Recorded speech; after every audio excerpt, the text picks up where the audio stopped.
민주당이 추진하는 임대차 관련법이 통합당 퇴장 속에 국회 상임위를 모두 통과했습니다. 공수처법도 여당의 강행 처리로 통과됐는데 야당은 독재 면허증 갖고 있냐며 반발했습니다.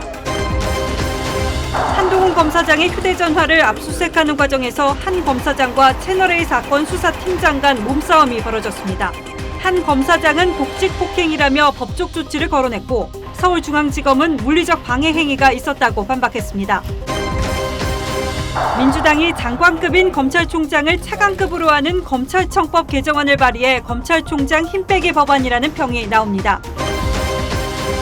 민주당이 법사위에 출석한 최재형 감사원장을 두고 대통령 국정운영 방향이 불편하면 사퇴해야 한다며 압박을 이어갔습니다. 광주 전남에 시간당 최고 60mm 이상의 폭우가 쏟아지면서 도로와 주택 침수 피해가 잇따랐습니다. 충청과 호남엔 내일까지 최고 150mm가 쏟아지겠습니다. 한국 외교관이 뉴질랜드 근무 당시 남자 직원을 성추행했다는 현지 보도가 양국 정상 간 통화에서까지 언급됐습니다. 대법원이 혈세 먹는 하마라는 지적을 받아온 용인 경전철 사업을 주민소송 대상으로 판단해 시민 등에게 사업에 대한 손해배상 책임을 물을 수 있게 됐습니다.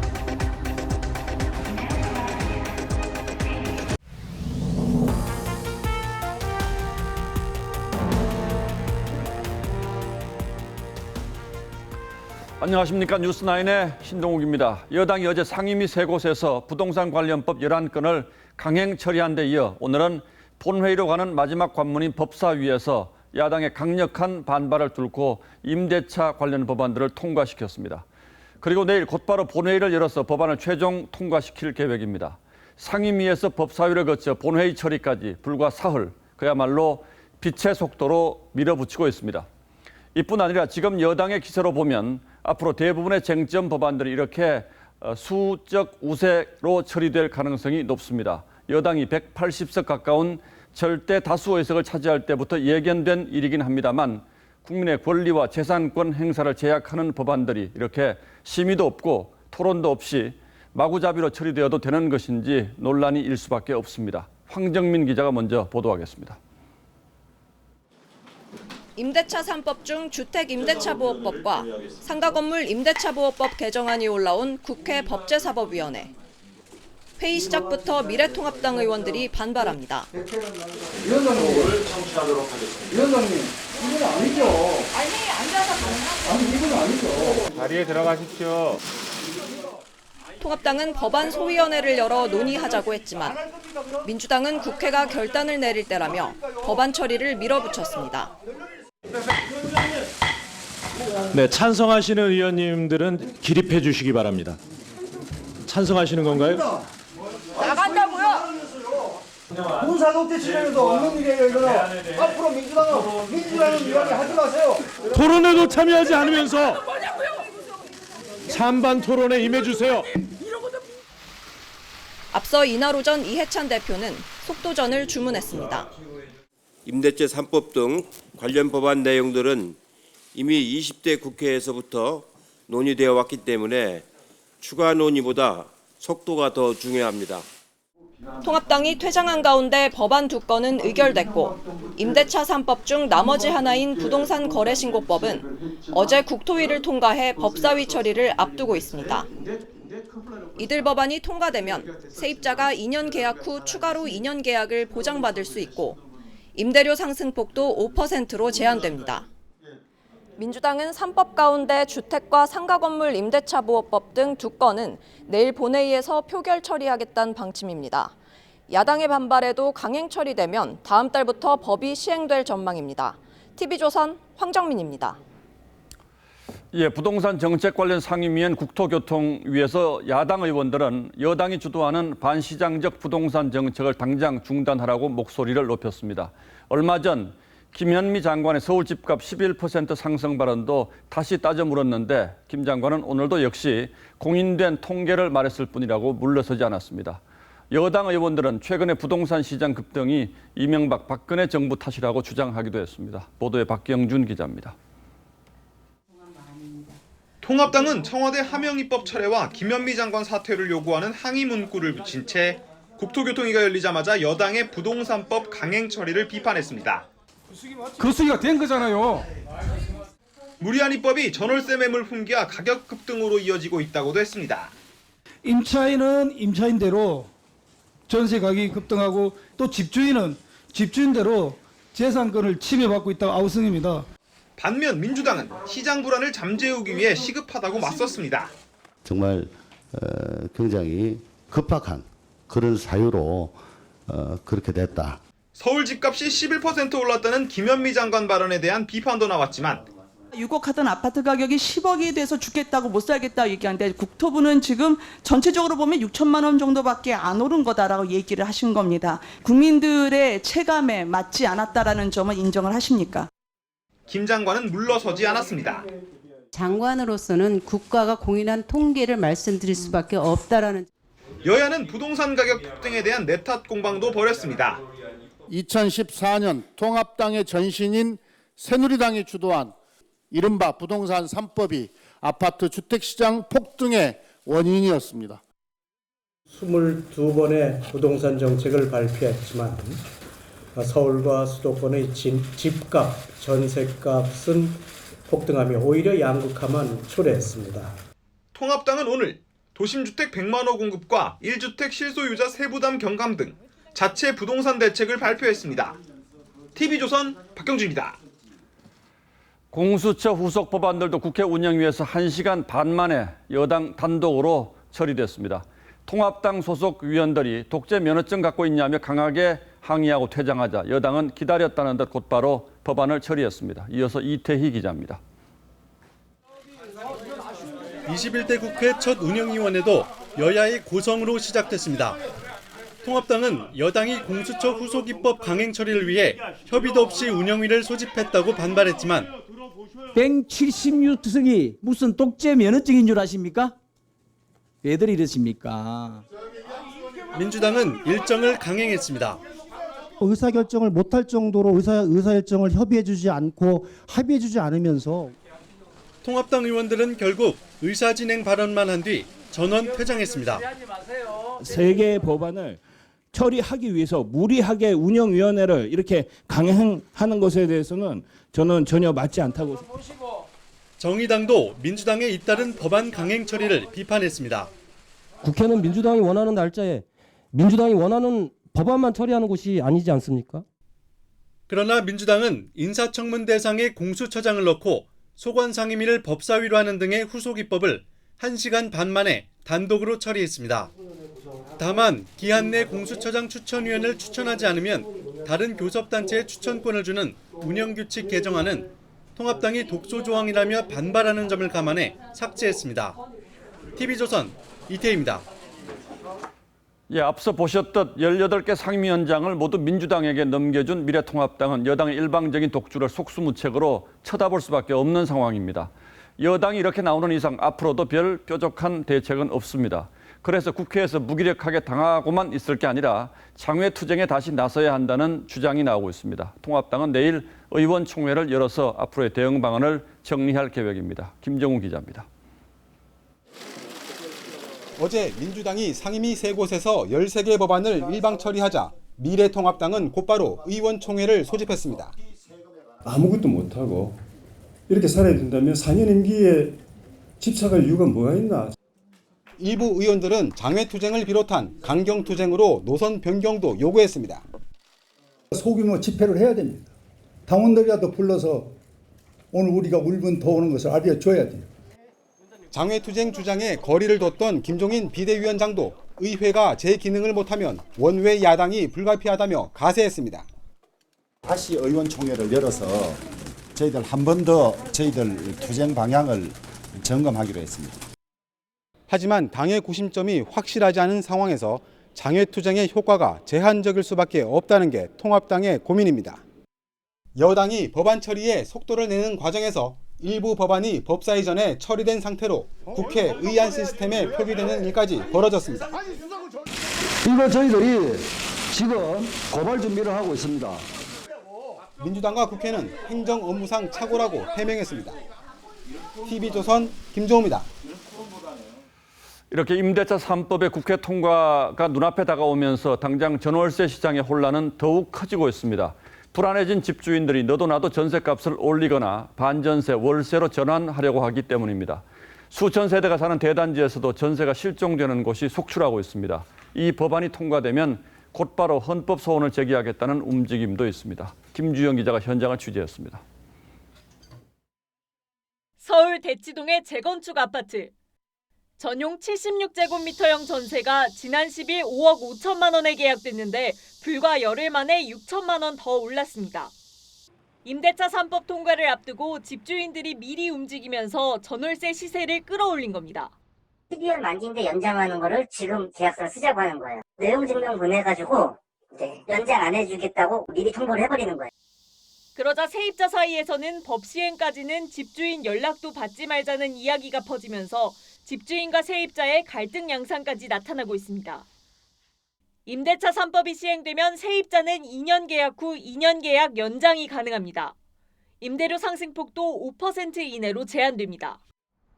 문제는 임대차 3법이 시행 전 전월세 계약에도 소급 적용된다는 점입니다.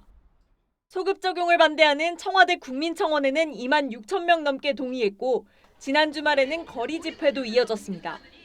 장기적으로 공공에서 민간의 공급 감소를 메워주지 못한다면 4년 임대차 계약 기간 이후에 임대료가 다시 급등하는 문제를 야기할 수도 있습니다. 집주인들이 전세를 월세로 전환하는 사례가 늘어나면서 전세 물량 급감과 임대료 상승 탓에 세입자들의 주거 부담이 오히려 더 커질 거란 우려까지 나오고 있습니다. TV조선 김주영입니다. 정부는 지금까지 내놓은 부동산 대책의 효과가 나타나면 집값이 떨어질 것이라고 장담하고 있습니다만 국민들은 집값이 더 오를 것이라고 생각하고 있습니다. 한국은행 통계가 그렇게 말해주고 있고 실제로 시장 상황도 그렇습니다. 서울 강남북 수도권을 막론하고 집값이 미쳤다라는 말이 나올 정도입니다. 오현주 기자가 취재했습니다. 서울 도봉구의 한 아파트 단지.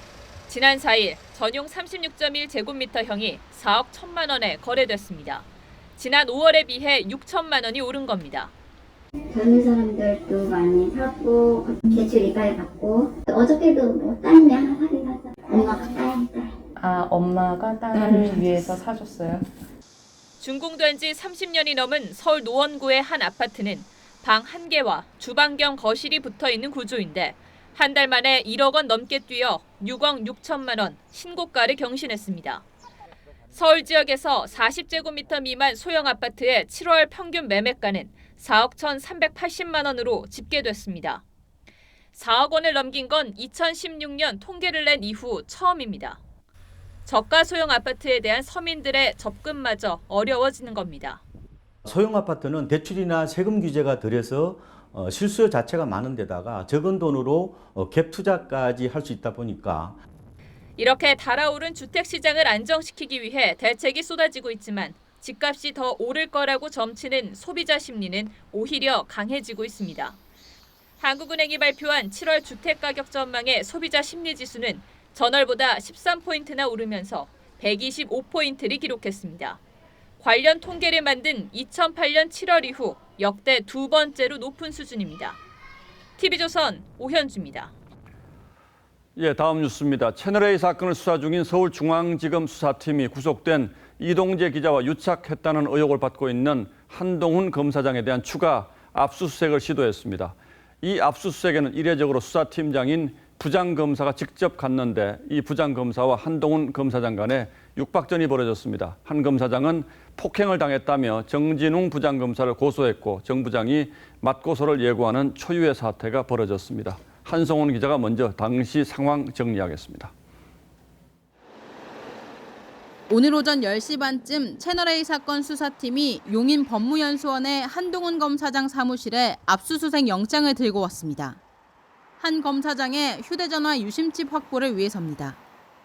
한 검사장이 현장에 있던 정진웅 부장검사에게 자신의 변호인에게 전화를 해도 되느냐고 물었고 정 부장검사는 허락했습니다. 그런데 이후 두 사람이 갑자기 뒤엉키며 몸싸움이 벌어졌습니다.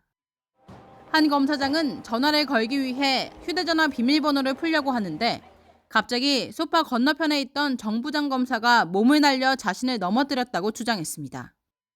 한 검사장은 정 부장검사를 독직폭행 혐의로 서울고검에 고소하고 감찰도 요청했습니다. 이에 중앙지검과 정 부장검사는 한 검사장이 증거인멸을 하는 것을 막고 휴대전화를 확보하는 과정에서 두 사람이 넘어진 것이라고 설명했습니다.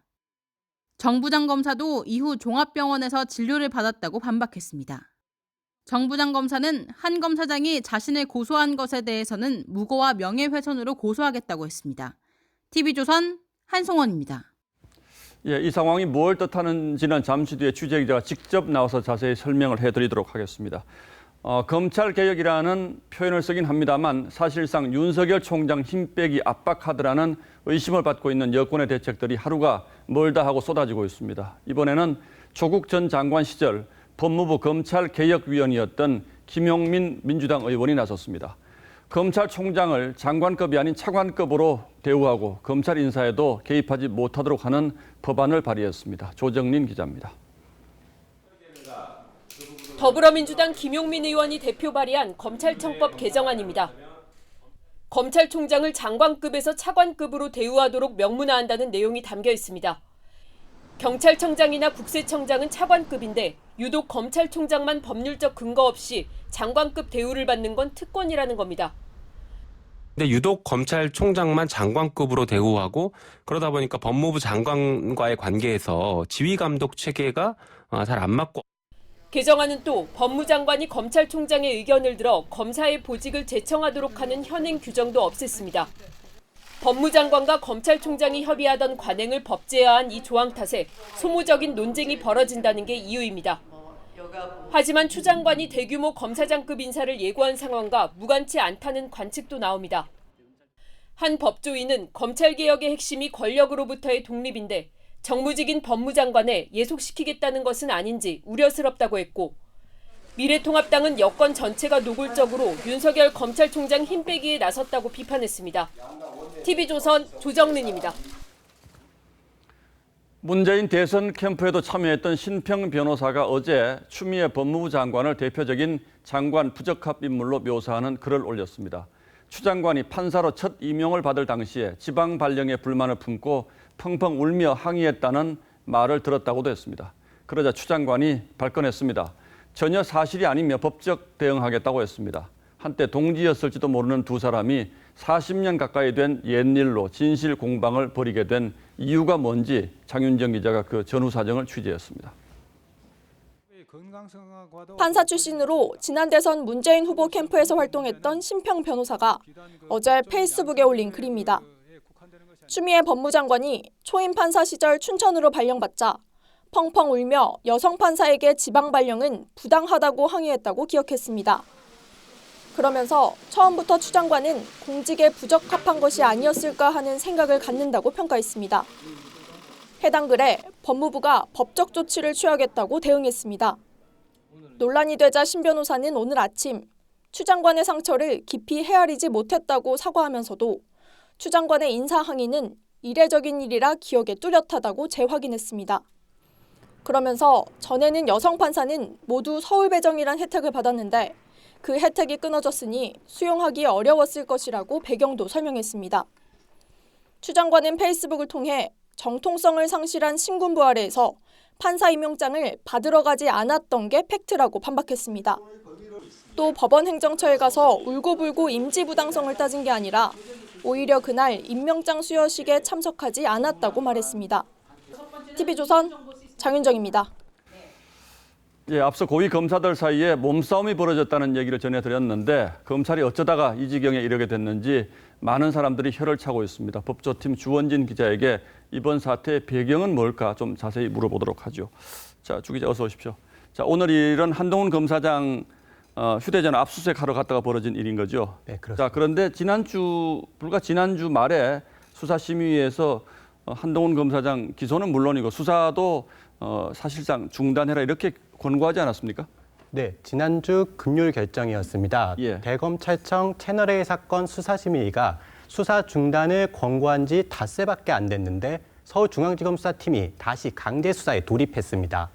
심의 당시 외부 전문위원 15명 가운데 10명이 수사 자체를 중지하라고 했는데 그래서 법조계에서는 중앙지검 수사팀이 숨고르기에 드러날 것이라는 분석도 나왔습니다.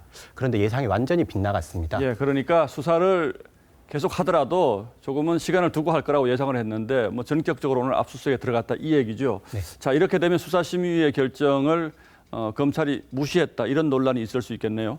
네, 그렇습니다. 네, 서울중앙지검 수사팀이 수사 중단 권고를 사실상 거부한 것으로 풀이됩니다. 예. 수사심의의 권고는 말 그대로 권고적 효력만 가지고 있습니다. 그래서 검찰 수사팀이 꼭 따라할 필요가 없긴 합니다.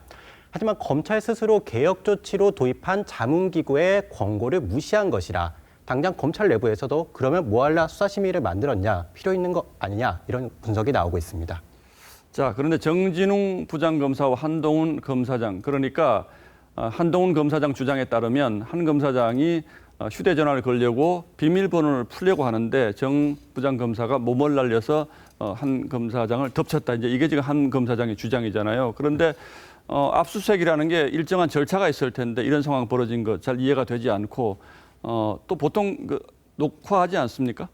네, 보통 요새는 압수수색 과정을 녹화하는 추세입니다. 한 검사장은 몸싸움 이후 항의하는 과정에서 정 부장 검사가 상황을 인정하는 영상이 녹화되어 있다고 주장했습니다. 예. 중앙지검 수사팀은 촬영 영상에 폭행 장면은 담겨 있지 않다고 밝혔습니다. 대신 당시 현장에는 6명 이상의 목격자가 있던 것으로 전해져 이들 진술이 중요할 것으로 보입니다. 한 검사장은 현 수사팀을 서울 고검의 독직 폭행 혐의로 감찰을 요구했는데 감찰 과정에서 진실이 드러날 것으로 보입니다. 자, 한동훈 검사장은 윤석열 총장의 최측근으로 알려져 있고 이 채널A 사건 수사팀은 이제 서울지검에서 하는 것이니까 양측의 갈등이 내재되는 것 아닌가라는 예상도 할 수가 있는데 이렇게 되면 윤석열 총장의 입장도 또 다시 상당히 난처해질 것 같아요. 입장이 나왔습니까? 네, 윤석열 총장의 입장은 아무렇고 나오지 않았습니다. 우선 추미애 법무부 장관이 채널A 사건과 관련해서는 윤 총장의 지휘권을 완전히 박탈한 상황이라 윤 총장의 의견을 내기도 어려운 상황입니다. 예. 윤 총장은 한동훈 검사장과 정진웅 부장검사의 몸싸움 사건도 아예 보고를 받지 않기로 했습니다. 보고받지 않고 감찰하겠다 이제 이런 거군요. 자, 내일 그런데 검사장급 인사가 예정이 돼 있었는데 이게 연기가 됐다면서요. 오늘 사건과 관련이 있다고 봐야 합니까? 네, 내일 오전 10시 법무부에서는 검찰 인사위원회를 열고 검사장급 인사를 논의할 예정이었습니다. 예. 그런데 갑자기 오늘 오전 위원회가 무기한 연기됐습니다. 위원들도 구체적인 연기 이유는 듣지 못했다고 하는데 법무부도 말을 지금 아끼고 있습니다. 이번 폭행 사건과 직접적인 연관성은 지금은 아직 알 수 없습니다. 일각에서는 법무부가 윤석열 총장의 힘을 더 빼는 방향으로 직제 개편을 검토하고 있는 것으로 전해졌는데 결국 이 부분에 대한 정리가 아직 덜 된 것 아니냐 이런 분석이 나오고 있습니다. 예, 검찰 내부 갈등이 뭐 갈 때까지 갈 것 같은데 이게 참 앞으로 어떻게 될지 국민의 입장에서 걱정이긴 하군요. 예, 주원진 기자 잘 들었습니다.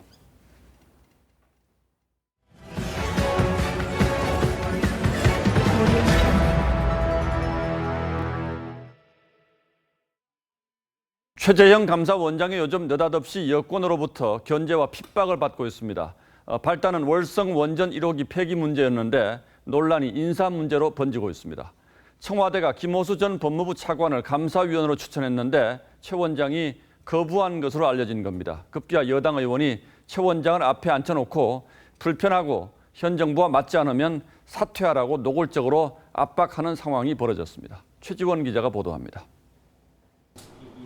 여당 의원들은 일제히 최재형 감사원장을 몰아세웠습니다. 정부의 월성 1호기 조기 폐쇄 계획을 두고 최 원장이 대선에서 41% 지지밖에 받지 못한 정부의 국정과제가 국민의 합의를 얻었다고 할 수 있겠느냐고 했다는 언론 보도를 문제 삼은 겁니다. 저는 이건 대통령 우롱을 넘어서서 대통령은 대통령 아닙니까? 그죠? 뭐 대선 불복하는 겁니까? 아니, 대한민국 감사원장이 이런 말씀할 수 있는 겁니까? 해석이 제각각이라뇨. 윤호중 법사위원장은 자세 지적까지 했습니다. 지금 팔짱 끼고 답변하시는 겁니까? 죄송합니다. 예. 최 원장은 나도 대통령 임명을 받은 사람이라며 발언의 진위가 왜곡됐다고 했습니다. 그 내용이 대선 공약에 포함돼 있었고 대선을 통해서 국민적 합의가 도출되었다라는 취지의 발언을 하셨어요. 그래서 제가 대선 공약에 포함되어 있다는 사실만으로 과연 국민적 합의가 있었다고 볼 수 있느냐. 감사원은 헌법과 감사원법이 독립성을 보장한 국가 최고 감사기구지만 일부 여당 의원은 원장 사퇴를 언급했습니다. 대통령의 국정 운영 방향에 대해서 불편하시고 또 맞지 않으시면 사퇴하세요. 그리고 나서 재 나가서 정치를 하시든지 비판을 하시든지 마음대로 하시라는 얘기입니다. 미래통합당은 정치 중립이 요구되는 감사원에 정치 편향을 요구하는 꼴이라며 비판했습니다. TV조선 최주원입니다.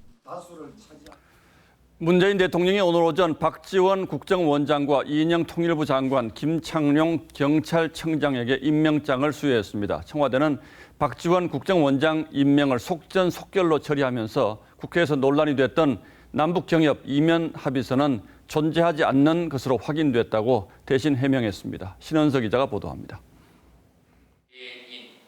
문재인 대통령이 박지원 국정원장에게 임명장을 수여합니다. 함께 온 박 원장의 손자에게 헌신과 신뢰를 의미하는 꽃다발을 전달합니다. 문 대통령은 박 원장이 사상 처음 남북 정상회담을 성사시킨 주역이며 풍부한 경륜을 갖춘 분이라고 했습니다. 박 원장은 남북관계에 물꼬를 트고 정치 개입의 흑역사는 절대 없을 것이라고 다짐했습니다. 통합당의 반대에도 박 원장 임명은 일사천리로 진행됐습니다. 의혹이 제기된 30억 달러 남북경협 이면 합의서는 존재하지 않는다는 게 청와대 설명입니다. 윤도한 국민소통수석은 청와대, 국정원, 통일부 등 관련 부처를 모두 확인했지만 정부 내에 존재하지 않는 문서라고 일축했습니다. 문 대통령은 이인영 통일부 장관에게도 임명장을 수여하면서 멈춰선 남북관계를 움직여달라고 당부했습니다. 김창룡 경찰청장에게는 검경 수사권 조정에 따른 수사 역량 발전을 주문했습니다. TV조선 신은서입니다. 충청과 호남 지역에 200mm가 넘는 장맛비가 쏟아지면서 주택과 도로가 잠기는 등 피해가 잇따랐습니다. 이번 달에만 벌써 3번째 침수 피해를 겪은 광주의 한 주택가는 망연자실입니다. 오선열 기자가 피해 지역을 돌아봤습니다. 광주시의 한 주택가 골목길이 흙탕물로 가득합니다. 얼음 무릎까지 빗물이 차 걷기도 힘들 정도입니다. 시간당 50mm가 넘는 폭우에 살림살이도 못 건졌습니다. 책 같은 거, 옷 같은 거, 이제 그런 가전 제품 그게 다 이제 젖어버렸고 지금 이제 집이 이제 제일 많이 피해를 지금. 배수관 공사 중인 이곳 마을은 지난 10일부터 오늘까지 3차례 침수 피해를 입었습니다. 지난 5월 아파트 신축 공사를 하면서 설치한 임시 배수관이 장맛비를 감당하지 못했기 때문입니다. 자기들 한다고 했는데 오늘 또 맞아 또 3차 피해가 또 저희는 또 입은 거죠. 상가 주민도 마찬가지고 입주민들이 모두 그냥 넋을 잃고. 농경지는 물바다로 변했습니다. 호남 지역에서만 논밭 400헥타르 가량이 흙탕물에 잠겼고 전북 임실에선 산사태가 나는 등 비 피해가 속출했습니다. 막 쏟아져 버리니까는 산에서 이렇게 산사태가 나면서 이렇게 토사가 막 내려오다 보니까 이제 그런 것들이 조금 이제 피해가 있어요. 시간당 30에서 40mm의 장맛비가 쏟아진 대전에선 상가가 모래 잠기고 대전천 등 주요 하천이 불어나면서 차량 통행이 전면 통제되기도 했습니다. 충북 제천에선 지하차도에 갑자기 물이 불어나면서 차량이 고립되는 사고도 이어졌습니다. 기상청은 그동안 많은 비로 집안이 약해진 만큼 산사태 등 안전사고에 유의해 줄 것을 당부했습니다. TV조선 오순열입니다. 네, 앞서 충청과 호남 피해 상황 전해드렸는데 이 지역에 내일까지 최고 150mm가 더 쏟아져 내릴 것으로 예보됐습니다. 자, 광주 취재기자 연결해서 현재 비 상황 알아보겠습니다. 자, 박건우 기자, 지금도 비가 내리고 있습니까? 네, 광주시는 오늘 호우경보 속에서 비가 100mm 넘게 내리면서 이곳 황룡강도 수위가 높아졌습니다. 오후부터 내린 비는 차츰 줄어들어 지금은 비가 내리지 않고 있습니다. 하지만 내일 새벽부터 집중호우가 다시 시작될 것으로 예보돼 있어 기상 상황에 주의를 기울여야 합니다. 오늘 밤부터 내일 낮까지 중부와 호남 지역에는 시간당 최고 80mm에 이르는 폭우가 예상됩니다. 충청과 경상 내륙에도 시간당 30mm 이상의 강한 비가 예상됩니다. 중부와 호남 지역은 내일까지 최대 150mm가 더 내리겠습니다. 서울과 수도권, 강원 지역도 내일까지 많은 곳은 80mm가 예상됩니다. 이번 장맛비는 돌풍과 천둥, 번개도 동반해 안전에 각별히 주의해야 합니다. 오늘 폭우는 충청과 호남 등에 집중됐습니다. 오늘 하루 강수량은 전남 화순 북면이 225mm를 넘었고 영광 192mm, 전북 임실 신덕 190mm, 광주 195mm를 기록했습니다. 경북 일대도 100mm 안팎의 장맛비가 내렸습니다. 기상청은 이번 장마가 남부지방에서는 내일 끝나겠지만 중부지방은 다음 달 3일까지 장마 전선의 영향이 이어질 것으로 내다봤습니다. 지금까지 광주광역시에서 TV조선 박건우입니다. 중국, 일본 등 동아시아에는 두 달여 폭우가 집중되면서 유례없는 상황을 맞고 있는데 중국은 우리나라 인구에 가까운 5,500만 명이 수재민이 됐습니다. 급기야 도로가 통째로 내려앉으면서 추락 사고까지 벌어졌습니다. 중국 상황은 박소영 기자가 전하겠습니다. 중국 충칭의 한 거리. 두 여성이 길을 걷던 도중 굉음과 함께 길바닥이 통째로 내려앉습니다. 人行道上有行人走着走着，突然道路发生塌方，路人直接掉下去了。 두 사람은 순식간에 화면에서 사라지고 도로는 산산조각 났습니다. 이들은 곧바로 구조돼 가벼운 부상을 입었습니다.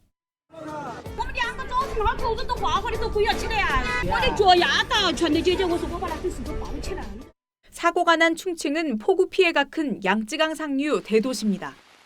중국 당국은 집중호우로 지반이 약해져 꺼지는 싱크홀이 붕괴 원인이라고 보고 도로를 봉쇄했습니다. 차량 위로 물줄기가 폭포수처럼 쏟아집니다. 불어난 물에 차들이 완전히 잠겼습니다. 지난 6월 초부터 시작된 폭우로 중국 전역이 몸살을 앓고 있습니다. 지금까지 최소 158명이 숨지거나 실종됐고 5,500만 명이 이재민 신세가 됐습니다. 도로와 건물, 집 4만 1,000여 채가 무너지는 등 재산 피해액만 우리 돈 24조 원에 이릅니다. TV조선 박소영입니다. 이 중국 폭우를 예의주시하는 건 피해 상황이 유례없는 수준이기도 하지만 세계 최대의 산샤댐 붕괴 가능성이 자꾸 흘러나오기 때문이기도 합니다. 붕괴 시엔 어떤 일이 벌어지는지 시뮬레이션 영상까지 나왔는데 30분 만에 우한시 일대는 5m 깊이의 물에 잠겼습니다. 오늘의 포커스입니다. 세계 최대 규모의 산샤댐, 하얀 물줄기를 맹렬히 쏟아냅니다. 초당 수만 톤의 물을 방류하고 있죠. 계속된 폭우에 지난달 30일 처음 수문을 연 뒤 홍수 경보만 벌써 3번째입니다.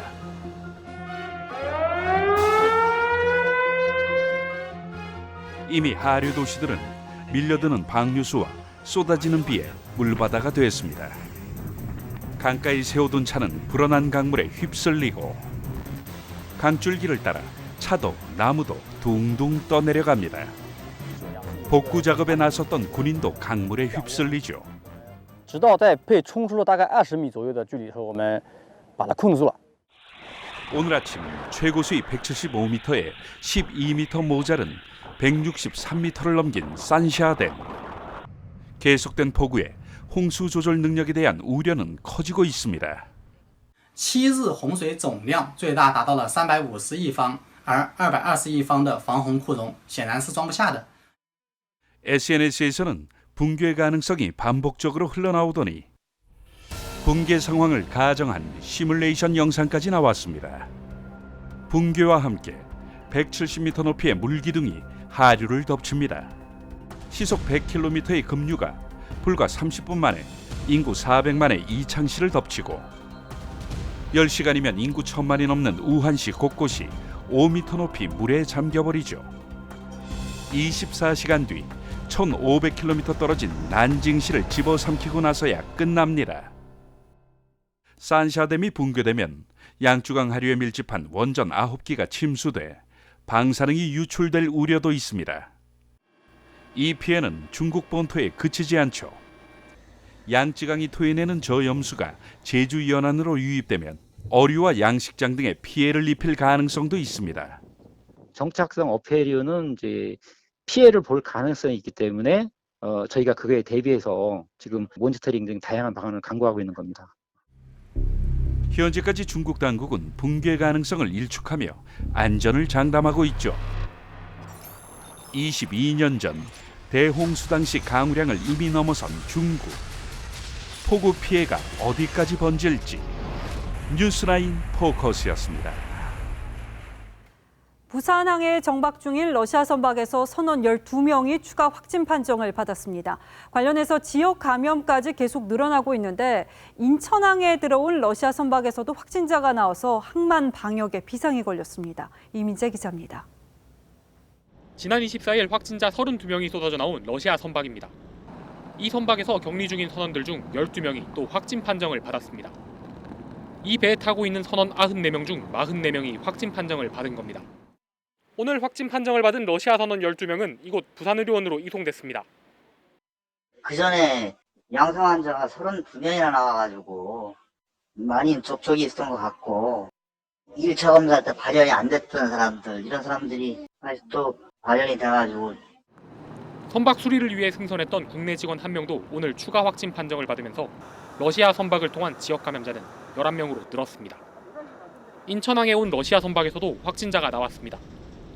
지난 26일 입항 당시 선원 20명 모두 의심 증상이 없었지만 최종 검사 결과에서 60대 선원 1명이 양성 판정을 받았습니다. 러시아에서 들어온 배들은 전수 검사를 하거든요, 선원들. 예. 그래서 제가 들어오자마자 선원들 전체 다 증상과 상관없이 검사를 했고요. 방역당국은 러시아 선박에서 확진이 잇따르자 다음 달 3일부터 러시아에서 출항한 선박이 국내로 입항할 때 선원들의 음성 확인서 제출을 의무화했습니다. TV조선 이민재입니다. 대구시청 여자 핸드볼팀에서 성추행 의혹이 제기됐습니다. 일부 선수들이 회식 자리에서 감독이 신체 접촉을 했다고 주장하고 있는 건데 감독은 성추행 의혹을 부인하고 있습니다. 대구시는 외부 기관의 진상조사를 맡기기로 했습니다. 이심철 기자가 취재했습니다. 대구시청 여자 핸드볼팀 일부 선수들은 팀 회식 자리에서 감독이 음주를 강요했다고 말했습니다. 이 자리에서 감독 A씨가 선수들을 옆자리에 앉으라고 지시하고 귓속말을 하면서 부적절한 신체 접촉을 했다고 피해를 호소했습니다. 코치와 선배 선수에게 감독의 성추행 문제를 제기했지만 적응하라는 식으로 묵살당했다고 주장했습니다. 선수에게 그런 얘기가 있으면 저한테 얘기를 했을 텐데 크게 얘기는 없었고. 감독 성추행 의혹이 불거지자 선수단은 핸드볼팀 선수 15명의 진정서를 받아 대구시 체육회에 제출했습니다. 하지만 대구시 체육회는 진정서가 모두 의혹 내용은 사실과 다르다는 취지로 작성됐다면서 진정서를 반려하고 외부 기관에 진상조사를 맡기기로 했습니다. 일부 선수들은 고참 선수가 이름과 생년월일 등 개인 정보를 쓰라고 해서 신분 노출이 걱정돼 제대로 적지 못했다고 털어놨습니다. 대구시는 성추행 의혹이 불거진 감독 A씨를 직무정지시켰습니다. 취재진은 성추행 의혹을 부인하는 A 감독의 입장을 듣기 위해 여러 차례 전화를 걸었지만 연락이 닿지 않았습니다. TV조선 이심철입니다. 예, 다음 뉴스입니다. 문재인 대통령이 어제 뉴질랜드 총리와 전화 통화를 했는데 정상 간 대화에서는 좀처럼 듣기 힘든 이례적인 대화 내용이 공개됐습니다. 뉴질랜드 한국 대사관에 거느무했던 우리 외교관의 자국민 성추행 문제를 제대로 조사해달라고 뉴질랜드 총리가 직접 요청했다는 겁니다. 이 말을 듣는 우리 대통령의 마음이 어땠을지요? 망신도 이런 망신이 없습니다. 대체 그동안 무슨 일이 있었던 건지 조덕현 기자가 자세히 알아봤습니다. 지난 2017년 뉴질랜드 주재 한국 대사관에 근무했던 남성 외교관 A씨는 현지인 남성 직원을 성추행한 의혹으로 외교부 조사를 받았습니다. A씨는 당시 가벼운 터치였고 성추행 의도는 없었다고 항변했고 징계는 감봉 1개월에 그쳤습니다. 이후 다른 국가로 전보 배치됐지만 현지 경찰은 별도로 이 사건을 수사해왔습니다. 뉴질랜드 언론은 나흘 전 한국 정부가 외교관 성추행 사건 수사를 방해하고 있다고 보도했습니다. 하지만 외교부는 수사 방해는 없었다면서 조사에 응할지는 당사자가 결정할 문제라는 입장입니다. 특권 면제 이러한 사항을 거론하면서 특정인을 보호하고 있거나 그렇진 전혀 않습니다. 이후 청와대는 뉴질랜드 아던 총리와 문 대통령의 통화 내용을 공개하면서 아던 총리가 이 성추행 사건을 언급했다고 밝혔습니다. 통화 내용은 공개하지 않았지만 아던 총리는 성추행 사건 해결에 우리 정부의 협조를 구한 것으로 알려졌습니다. 미래통합당은 강경화 장관이 성비위 무관용 원칙을 다짐하더니 사건을 덮으려다 국제적 망신을 자초했다고 지적했습니다. TV조선 조덕현입니다.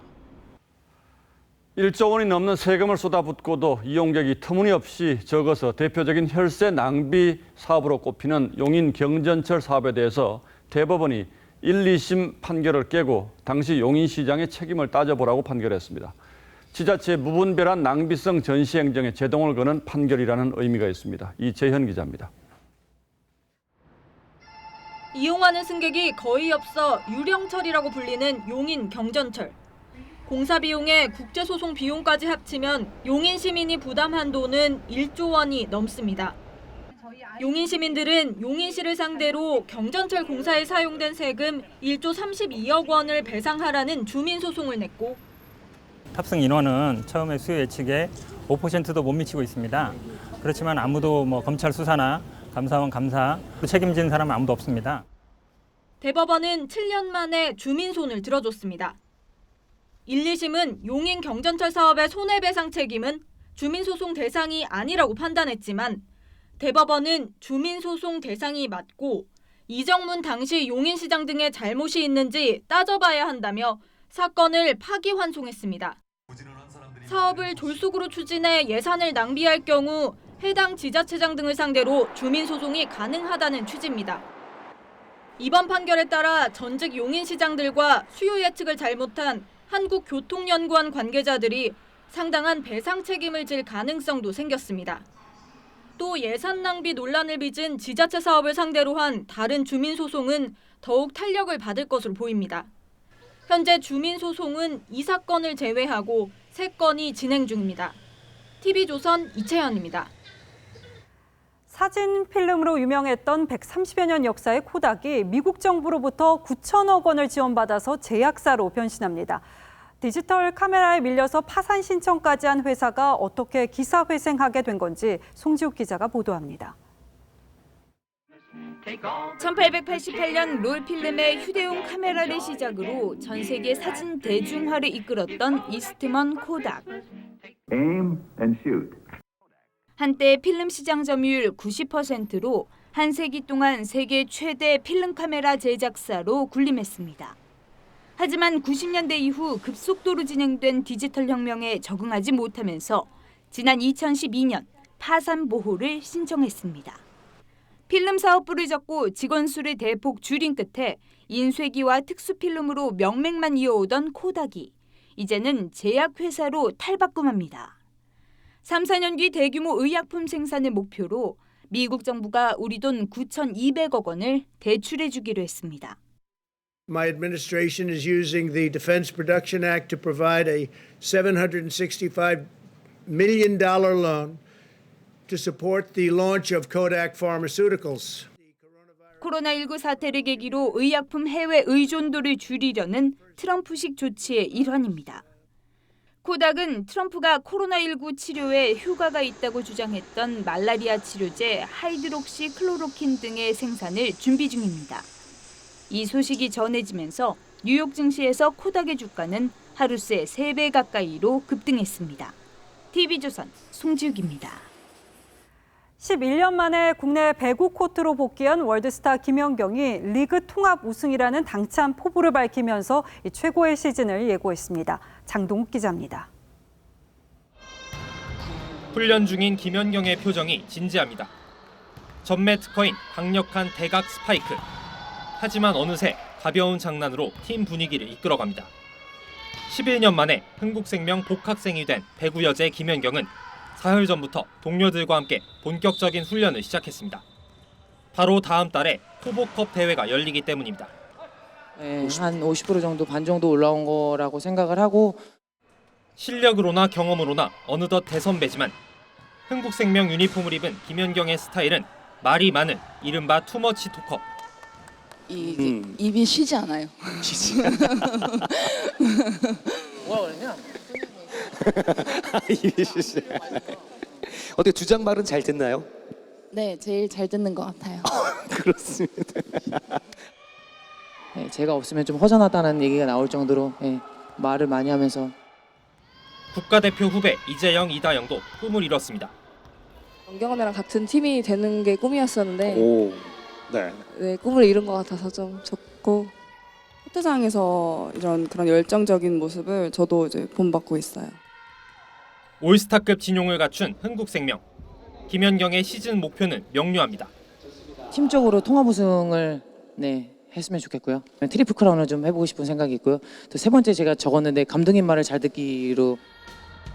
김연경의 이재영, 이다영까지 흥국생명 삼각편대가 선보일 화력에 벌써부터 배구 코트가 뜨겁게 달아오르고 있습니다. TV조선 장도우입니다.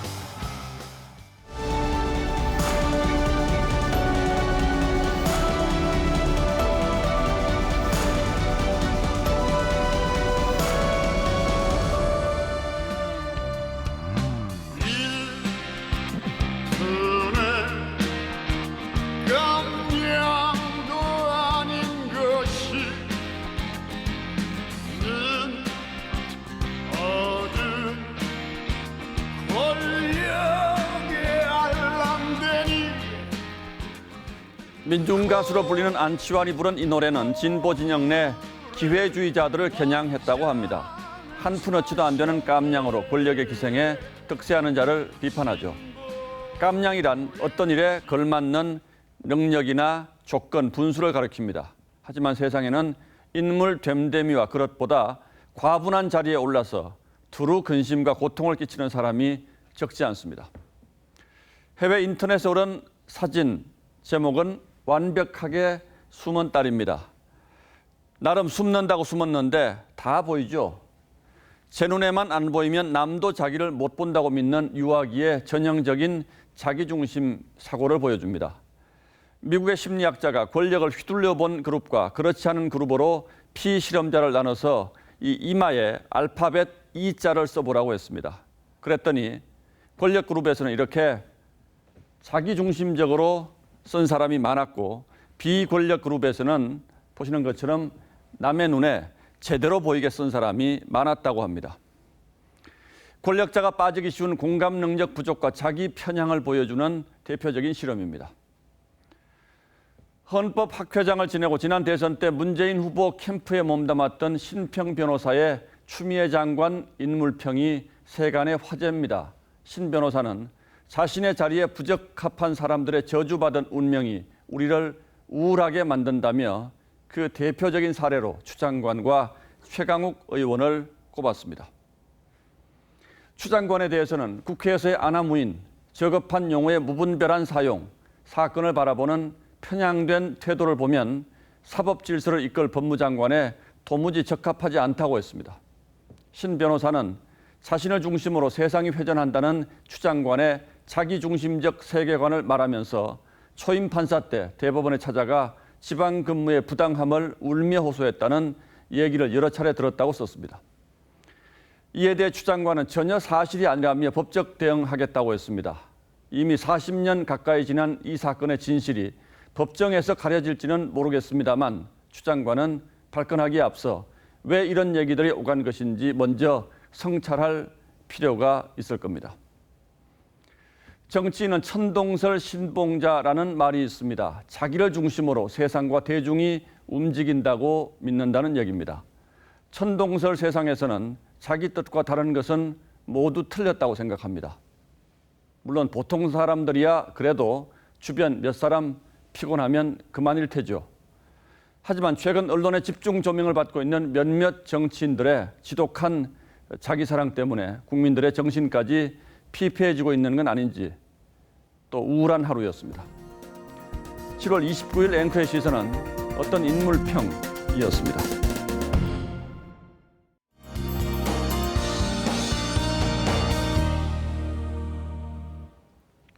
내일도 전국에 장맛비가 이어지겠습니다. 장마 전선이 동서로 길게 뻗은 형태로 충청도에 위치하면서 충청 이남 지역에 많은 비를 뿌리겠습니다.